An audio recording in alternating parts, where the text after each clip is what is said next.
Our final project, obviously we have this using mouse scrubbing. So if I kind of move my mouse across the page, it looks like what we want. But what happens if you want to make this just animate normally? Well, previously we were using the idea of frame count by stepping up each time and adding some distortion to this each time. So what do we actually want to think about for this one? Well, we have some kind of position at the moment that goes between 0 on this left edge and 1 on this far edge. So we want to change it away from mouse movement into a frame count. So what we're going to do in our code.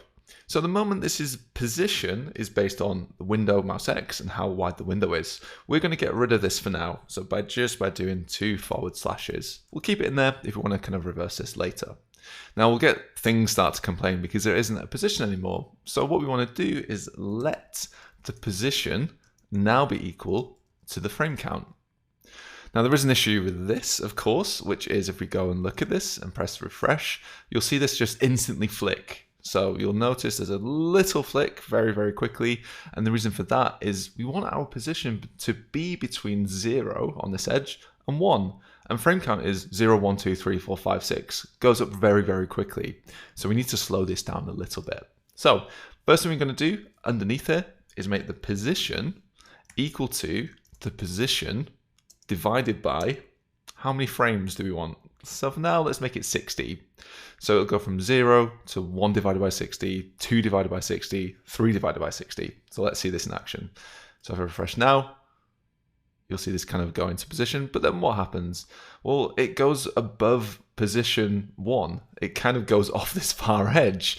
So what we want to do is basically make this loop. So instead of using this just divide, we're also going to make this loop as well. So this is the kind of speed of what we have. We also want it to loop after 60 frames.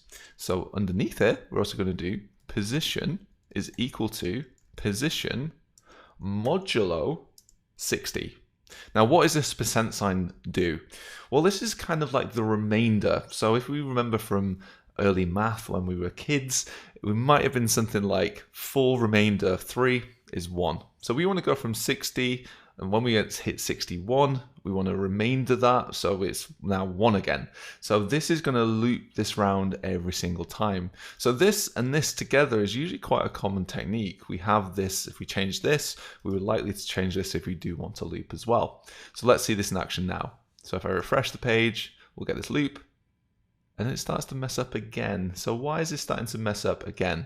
Well, the first thing I want to do is make sure that this is looped before this. Now the issue that I've got right now is I divide this and then make it modulo. So I'm actually just going to switch these lines around. I want it to be 0, 1, 2, 3 up to 60, then 0, 1, 2 to 60, then 0, 1 to 60, not 61, 62, 100, 200, and then divide it. So I've got between 0 and 1. So now what I get is something that flicks around like this. So notice this has another issue, which is this currently goes from 0 to 1 all the way up. And because of we looping again, it starts from scratch and goes up, and starts from scratch and goes up. So we're not getting this kind of reverse effect kind of going between the two. So this number at the moment is going between 0 and 1, and then 1 to 0, and back and forth like that. So how do we fix this? So the issue that we've got now is once we've divided it by 60, we need to add something between it, which is essentially, well, we kind of want to check whether this is between 0 and 30 frames. And if it's between 30 and 60, go back the other way, and then keep going back and forth and back and forth. So what we want to do after this is something else. So I'm going to add some more space in here. So if round brackets, curly brackets, we're just going to open this up. Actually, I'll leave that for now. What we want to do is just make sure that if the position is above 30, then we want to reverse this. So if this position is above 30, we want to go back the other way. So how do we go back the other way? I'm going to open up these curly brackets. The start is fine, it's just the second half is not right. So we want to take the position and make it equal to, basically we want to do 60 minus the position to make it go the other way. So it's going reversing on itself now. So let's see this in action now. So why is this kind of bouncing up and down?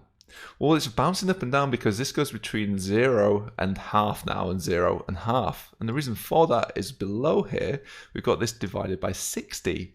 So this modulo is essentially saying the whole frame loops. So we want to loop this whole frame between 0 and 60 frames. So every single 60 frames, we go back to the start. But the issue we've got now is you want to have this 30, then 30, then 30, then 30. And the issue here is this number. So we want to change that. So let's write some notes in here just to make sure. So above this, what we're going to say is loop over 60 frames if on the back half we want to reverse, and we want to make sure it's between 0 and 1. So we're always doing this in a general kind of animation going back and forth between the two. So what we have now is something that looks like this. If I want to slow this down, I just need to increase the number that I've got in these. So for instance, this could be 120 instead of this being 60. And I just need to do this in these different places. So I'm just doubling these numbers to make it go a different speed. So now it kind of goes in this way. I've had to do a little bit of math to kind of work this out. So essentially I'm using this remainder to work out how many times this frame back and forth goes. I'm doing the back half in the opposite direction. And then because I'm splitting it into two, I need to divide it by 60. And then, of course, I've got my easing in there too. I can increase its easing if I want it to be more extreme too. So here what I've got is a little bit more complex than what we had in previous ones, which was just a wave. Here what I'm doing is making a loop, an animated loop.